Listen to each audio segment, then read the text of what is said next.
It was a crisp spring morning when Senator Robert Crockett, known for his calm demeanor and calculated speeches, dropped a bombshell in the most unexpected way. Standing before the Capitol steps, a bright, sunlit scene that typically represented the epitome of political decorum, Crockett addressed a gathered crowd of reporters, activists, and political opponents. For years, Crockett had been a staunch advocate for transparency and government reform, often casting himself as the hero in a system full of corruption. But that day, the carefully maintained image of the seasoned politician began to unravel. "I have something to admit," Crockett said, his voice surprisingly steady, almost rehearsed. The air around him seemed to hold its breath as he continued. "I've been a part of something much bigger than anyone could have imagined. A system. A machine. And I've fed it. Not just with ideas, but with money. Money from places you wouldn't believe." The crowd gasped. Even the most hardened political reporters looked taken aback. Was this some sort of performance? A tactic? But Crockett wasn't finished. He stepped forward, his eyes scanning the crowd as though he was daring anyone to challenge him. "The truth is, I've been running interference for corporate interests for years," he admitted. "And I'm not talking about some vague donations or backdoor lobbying. I've personally been involved in schemes that you wouldn't even believe. I took the bribes. I sold out." The statement hung in the air like a bomb waiting to explode.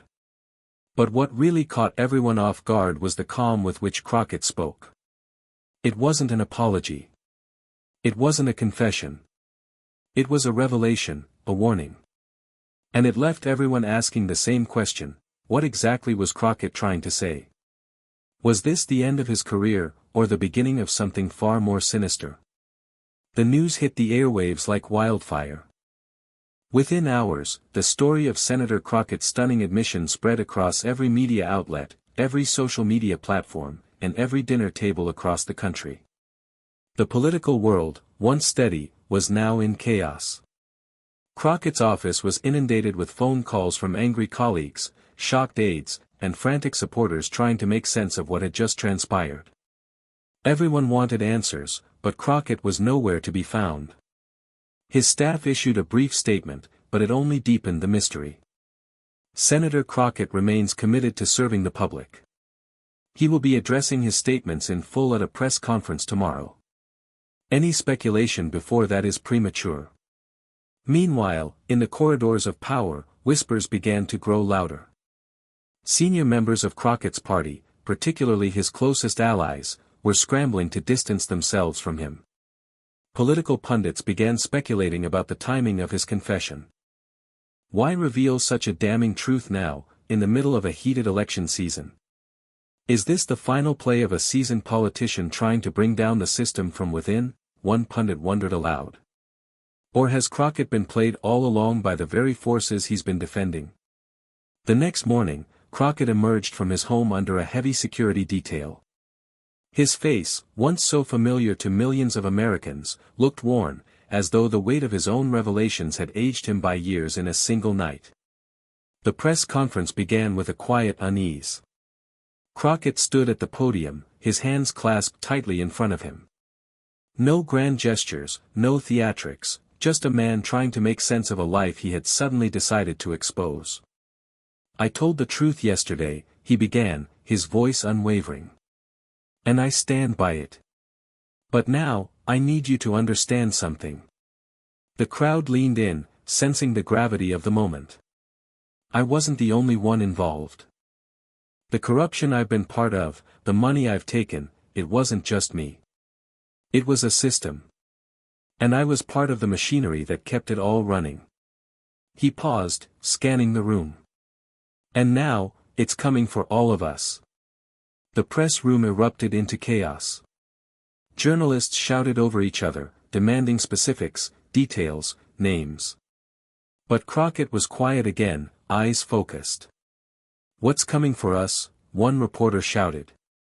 "The collapse of everything you think you know about the government," Crockett said, his tone eerily calm. "A new world is coming. And we're not ready for it." He turned and left the stage, leaving the room in stunned silence. The hours after Crockett's press conference were a blur of chaos and disbelief. Across the nation, citizens debated what he had said. Some believed him. The following morning, investigative reporters, lawmakers, and tech moguls found themselves embroiled in an unprecedented race to uncover the full scope of Crockett's revelation. What did he mean by the system? Who else was involved? And most importantly, how deep did the corruption go? Crockett's admission that he wasn't alone in his dealings sent shockwaves through Washington, but there were no immediate answers. Rumors circulated that a massive leak was imminent: documents, financial records, communications, proof that Crockett was only one piece of a far larger, far more dangerous puzzle. But who was pulling the strings? The media outlets scrambled to find the right angle. Some pointed to the corporate giants that had funded Crockett's career. Others speculated about shadowy political organizations working behind the scenes. Theories ranged from clandestine deals with foreign powers to secret lobbying groups controlling both parties. Then, a week after Crockett's admission, the first bombshell arrived. A whistleblower, who claimed to have worked with Crockett's office, leaked a trove of encrypted emails, meeting notes, and contracts. The documents painted a chilling picture of the senator's involvement in a global web of influence peddling. But the true shock came when one name surfaced repeatedly across the pages: Vera McKinley, the head of a global tech conglomerate with ties to multiple governments and defense contractors. McKinley, once thought to be a supporter of Crockett's, was now a key player in what appeared to be an intricate and dangerous operation. The documents suggested that she had been feeding Crockett, and many others in his inner circle, directly from her company's vast, unregulated profits. The real kicker, however, was the revelation that she was part of an international cabal pulling strings behind closed doors, orchestrating policy decisions, rigging elections, and manipulating global markets. As the news hit the front pages, Crockett's team went into damage control mode. His spokesperson denied any direct involvement with McKinley or her organization. "These are baseless accusations," the spokesperson insisted. "We're in the process of investigating the validity of these documents." But it was too late. The leaks were already out there. The public now knew the name Vera McKinley, and her shadowy empire began to take center stage. Media outlets pounced on the story, and political analysts were left scrambling to connect the dots. In a rare, public appearance, Crockett released a statement, but it only raised more questions. "I never imagined it would come to this," Crockett said, his voice tinged with regret. "But now, the truth is out. There are forces at play that none of us fully understand. I am just one man. But my involvement, my part in this, it's not the end. It's only the beginning." Crockett didn't name names, but the implication was clear: the machinery he had been a part of was far bigger than just him. As days turned into weeks, the fallout from Senator Crockett's revelation reached a fever pitch. Washington was in turmoil. The Senate hearings, which had already been contentious, were now dominated by questions about the leaked documents and the mysterious Vera McKinley. The country's political landscape was shifting, and it was clear that the truth, however grim, was forcing long-hidden players into the spotlight. Crockett's political career seemed doomed, but his confession had ignited a firestorm. Calls for a full investigation into his claims poured in from every side, including both political parties.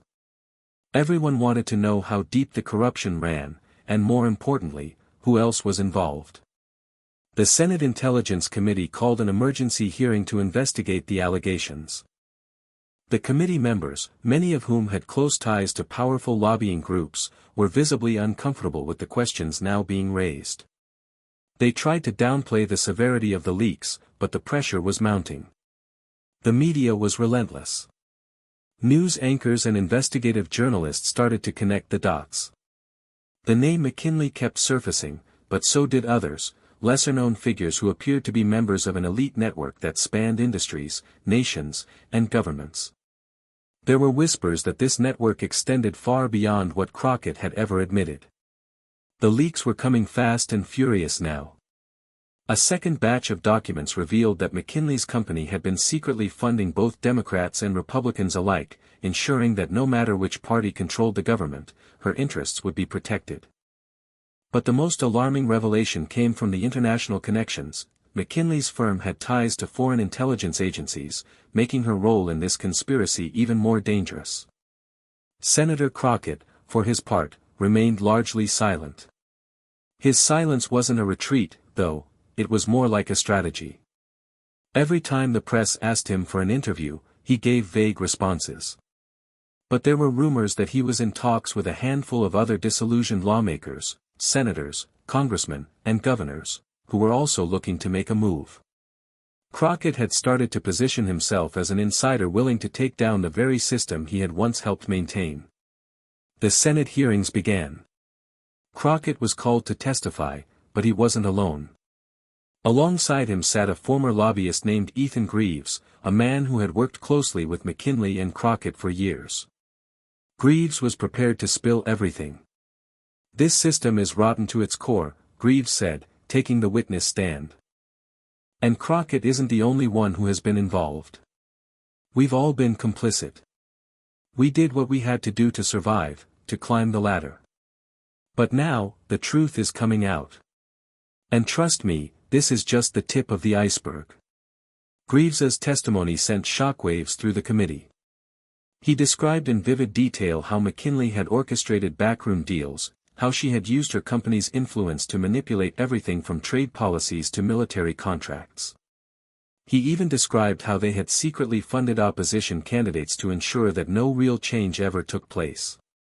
Every major politician in Washington had a hand in this. "The people have been lied to for decades," Greaves continued, his voice trembling. "And it's time for the truth to come out." But as Greaves spoke, the room was filled with an unmistakable tension. Was he a whistleblower trying to redeem himself? Or was he another pawn in a much larger game? The hearing had barely concluded before McKinley's representatives issued a statement, denying any wrongdoing. "These are baseless accusations," they claimed. "McKinley has always acted in the best interests of the public and has never participated in any illegal activities." But the damage had already been done. The public was now fully aware of the shadowy forces manipulating the corridors of power. And for Crockett, the spotlight was no longer just on his past actions. The entire system he had helped build was under siege. The days following the Senate hearing were nothing short of chaotic. It was no longer just Crockett and McKinley under scrutiny, the entire political establishment was now being examined under a magnifying glass. The whispers that had started in the dark corners of Washington were now out in the open, and the truth was taking on a life of its own. Crockett's resignation seemed inevitable, but something unexpected happened. Instead of stepping down, he doubled down.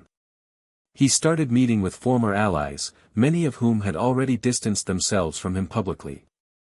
The tension between his public image as a disgraced politician and his private meetings with those still loyal to him grew more pronounced each day. The Capitol Hill elites, once eager to silence him, began to see the sheer weight of the storm they were all caught in.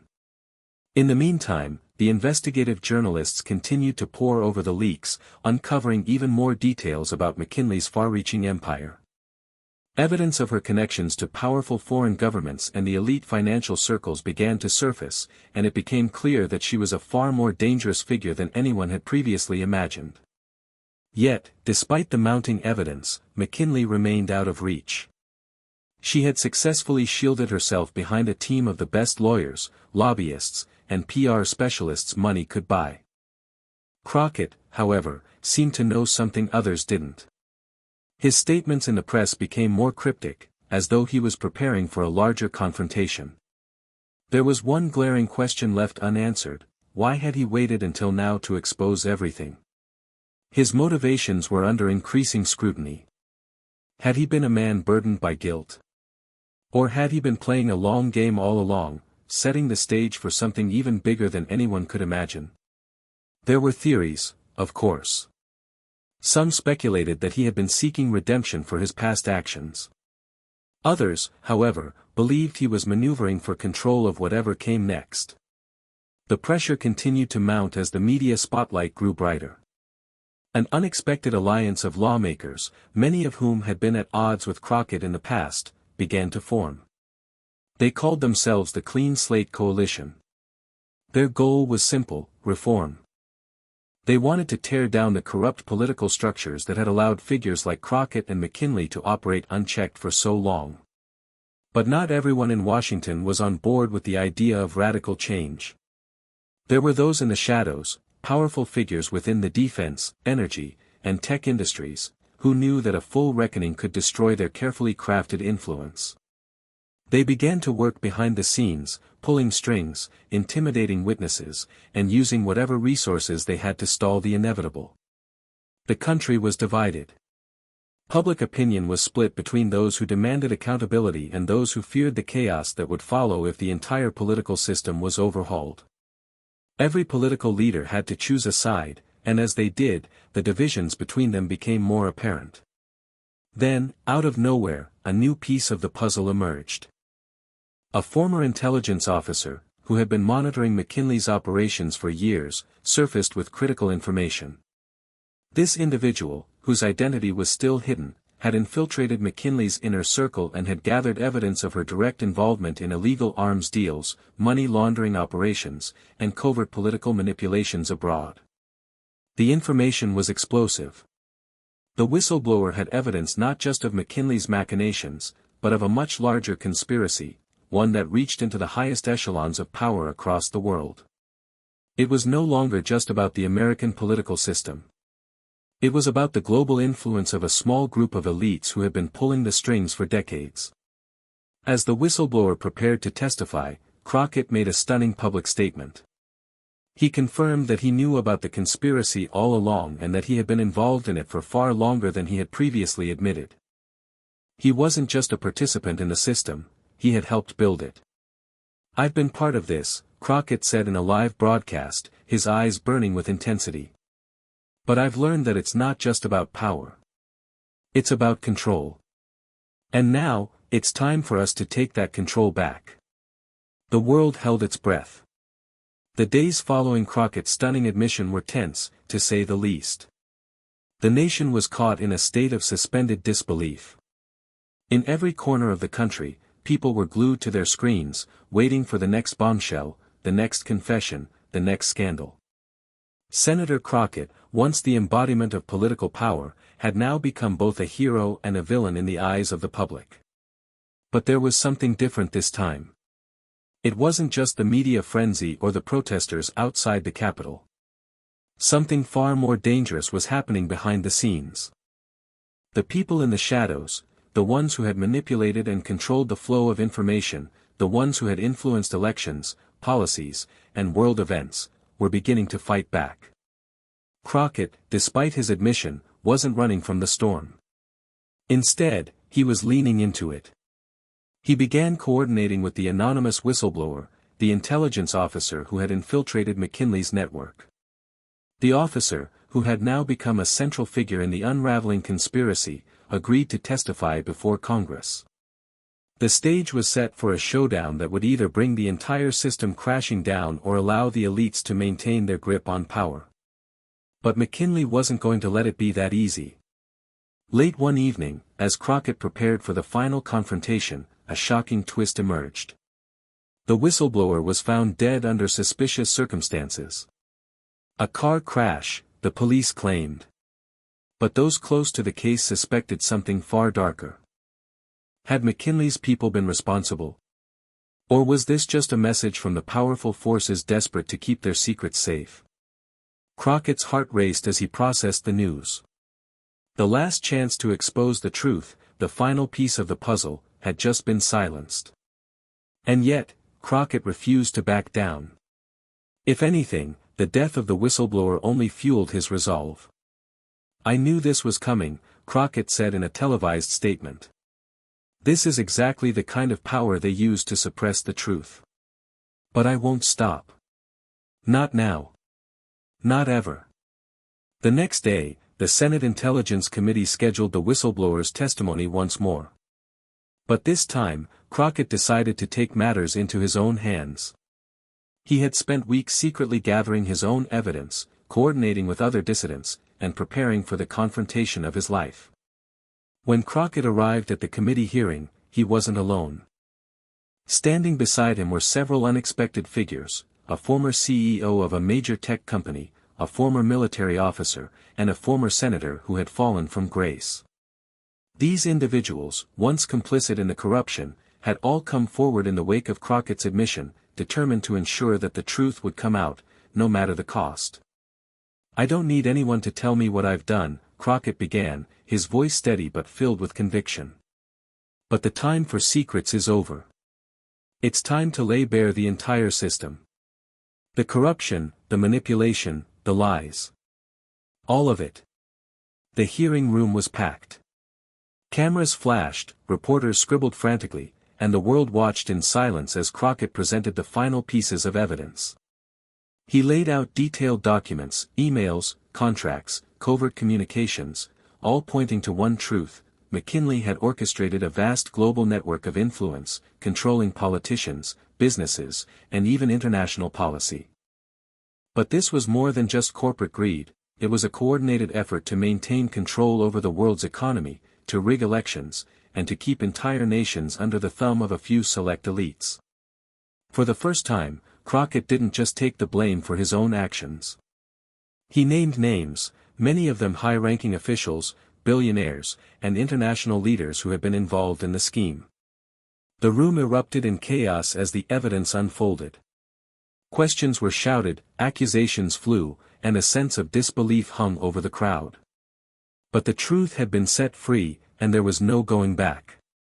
In the days that followed, the political landscape was shaken to its core. Investigations into McKinley and her network exploded into full-scale operations. People in power began to turn on one another, as secrets spilled out and alliances crumbled. McKinley, who had once been untouchable, was finally exposed as the mastermind behind a global conspiracy that had affected millions of lives. As for Crockett, his fate remained uncertain. His career as a senator was all but over. His legacy, too, was now tainted. Yet, in a strange way, he had succeeded. He had pulled back the curtain on a system that had long been hidden from the public eye. The world would never be the same. And as the dust settled, one final question lingered: what now? What would happen to the remnants of this shattered system, and who would rise to take control of what was left? The answers, like so much in this story, were still unfolding. As the political machine slowly ground to a halt, the world stood at a precipice. The truth had been exposed, but the damage was far from over. The revelations of Crockett's final testimony rippled out across the globe, shaking governments, businesses, and entire nations to their core. Some believed this was the dawn of a new era of transparency and reform. Others, however, feared that the very foundation of the global political system had been cracked wide open, leaving room for chaos to fill the void. In Washington, the aftermath was palpable. The public was in shock, torn between anger and disbelief. Street protests broke out across major cities as citizens demanded justice for the corruption that had been allowed to fester for so long. The Senate was paralyzed, unable to act decisively in the wake of the revelations. Every politician who had been named in the documents, or even tangentially connected to McKinley's empire, found themselves under intense scrutiny. Senator Crockett, despite his own role in the scandal, became an unlikely figurehead for a movement that called for the dismantling of the corrupt system. There were calls for him to run for president, to lead a new wave of reform.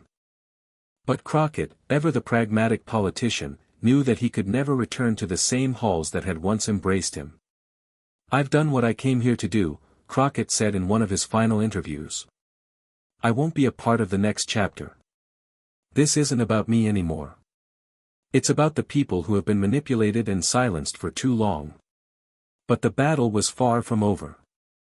The elites who had been exposed were not going down without a fight. McKinley, although publicly humiliated, had managed to escape charges for the time being.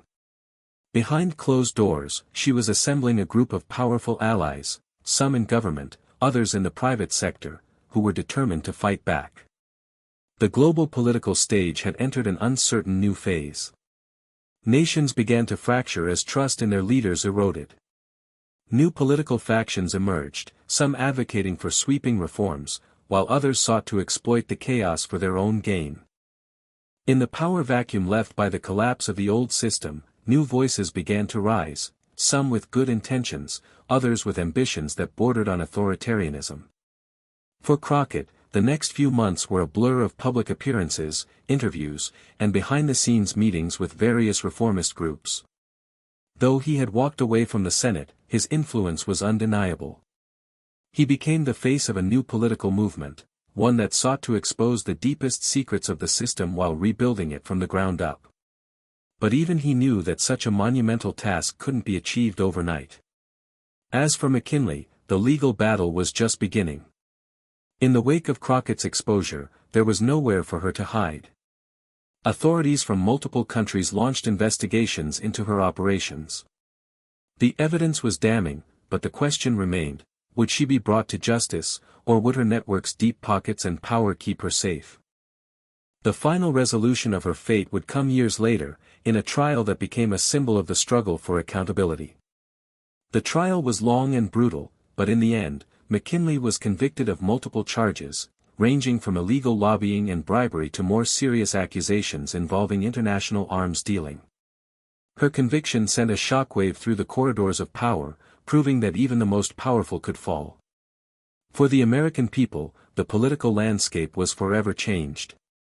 New regulations were put in place, and a wave of transparency began to sweep through the halls of government.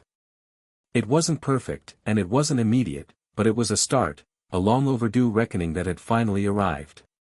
In the years that followed, the memory of what had transpired remained fresh.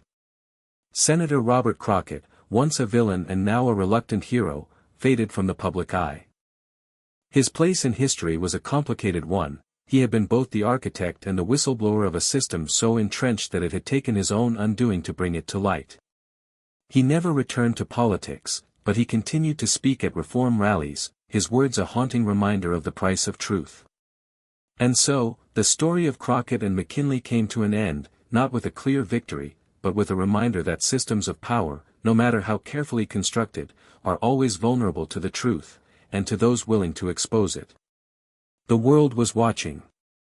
And it was waiting, perhaps now more than ever, for someone brave enough to pick up the pieces and rebuild.